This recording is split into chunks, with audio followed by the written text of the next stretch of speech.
நேற்று டிவிக்குல இருந்து 3வது வருஷம் வந்து அடி எடுத்து வச்சிருக்காங்க. அதனால ஒரு ஃபங்க்ஷன் மாதிரி வச்சாங்க. அதில் விஜயனை வந்து கலந்துக்கிட்டாங்க. விஜயனை கூட ஒரு டான்ஸ் பண்ணியிருப்பாங்க. அதை கூட வந்து நான் வந்து இன்ஸ்டால போட்டிருந்தேன், என் வாட்ஸ்அப் ஸ்டேட்டஸ்லையும் வச்சிருந்தேன். அதுக்கப்புறம் வந்து விஜயனோட ஸ்பீச்சுன்னு பார்க்கும்போது எப்பவும் போல ஸ்கிரிப்ட் அப்படியே வந்து பேசிட்டு போயிட்டாங்க. மக்களுக்கு வந்து என்ன பண்ணுவேன்னு எதுவுமே சொல்லலை. ஸ்கிரிப்ட் படி என்ன சொன்னாங்கன்னா, வீட்டு விட்டு வெளியே வா விஜய் அப்படின்னு சொல்லும்போது அண்ணன் வந்து வந்துட்டேன் அப்படின்னு சொன்ன மாதிரி வந்து எல்லாருக்கும் ரிஜிஸ்டர் பண்ற மாதிரி ஒரு ஸ்பீச் சொன்னாங்க. நேற்று நடந்தது வந்து டிவிகேல உள்ள மீட்டிங். 3 வருஷம் வந்து முடிச்சிருக்கோம். அதனால வந்து அதுக்கு செலிப்ரேஷன் பண்ற மாதிரி ஒரு மீட்டிங். அந்த பிரச்சனைக்கு நீங்க வீட்டு விட்டு வெளியே வாங்கன்னு யாருமே விமர்சனம் வைக்கல விஜயனே.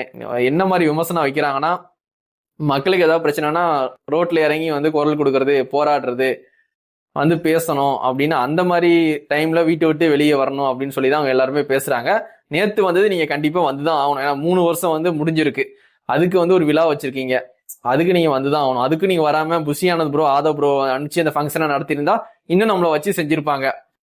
அதுக்கப்புறம் வந்து ஸ்கிரிப்ட் படி வேற என்ன சொன்னாங்கன்னா, நம்ம சிஎம் அவர்களை வந்து நைட்டு தூக்கத்துல எழுப்பி கேட்டா கூட விசில் தான் சொல்லுவாரு அப்படின்னு வந்து ஸ்கிரிப்ட் எழுதி கொடுத்துருக்காங்க.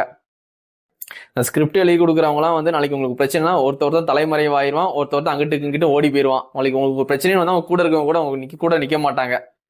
ரசிகர்கள் என்ன பண்ணுவாங்க, உங்களுக்காண்டி ஒரு ஆதரவா வந்து ஒரு வீடியோ போடுவாங்க, அவங்களையும் அரெஸ்ட் பண்ணி உள்ள வச்சிருவாங்க. இதான் வந்து நடக்குது. இந்த கரூர் பிரச்சனையில இதான் நடந்துச்சு. உங்களுக்கு ஒரு பிரச்சனைன்னு வந்துச்சுன்னா உங்க கூட இருக்கவங்களே வந்து துண்டக்கான துணியக்கான ஓடிடுவாங்க. உங்க ரசிகர்கள்லாம் வந்து என்ன பண்ணுவாங்கன்னா, ஒரு அன்புல ஒரு வீடியோ வந்து போடுவாங்க, அவங்களையும் தூக்கி அரெஸ்ட் பண்ணி உள்ள போட்டுருவாங்க. நம்ம கட்சி அந்த பசங்களையும் வந்து காப்பாத்தாது. அதனால வந்து கொடுக்குற ஸ்கிரிப்டை கொஞ்சம் பார்த்து பேசுங்கண்ணே, அவ்வளவுதான் நான் சொல்லுவேன். தம்பியை நான் சொல்றேன் அண்ணனுக்கு, மக்களுக்கு நீங்க என்ன பண்ணுவீங்கன்னு மட்டும் சொல்லுங்கண்ணே, ஓட்டு போட்டுருவாங்க.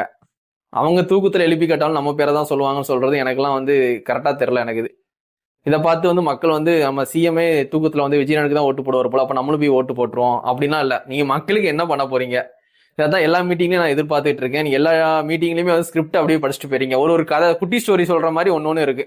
நேற்றுக்கு சொன்ன குட்டி ஸ்டோரி வந்து தூக்கத்துல வந்து எழுப்பி கேட்டாலும் அவர் விசில்னு சொல்லுவாருன்னு சொன்ன மாதிரி தான் எனக்கு தோணுது.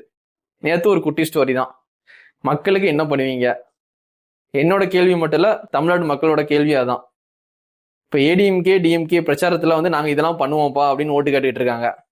டிவிக்கே வாயே திறக்க மாட்டேங்காங்க. அதனால வந்து மக்களுக்கு என்ன பண்ணுவீங்கன்னு அடுத்த மீட்டிங்ல கண்டிப்பா சொல்லுங்கண்ணே.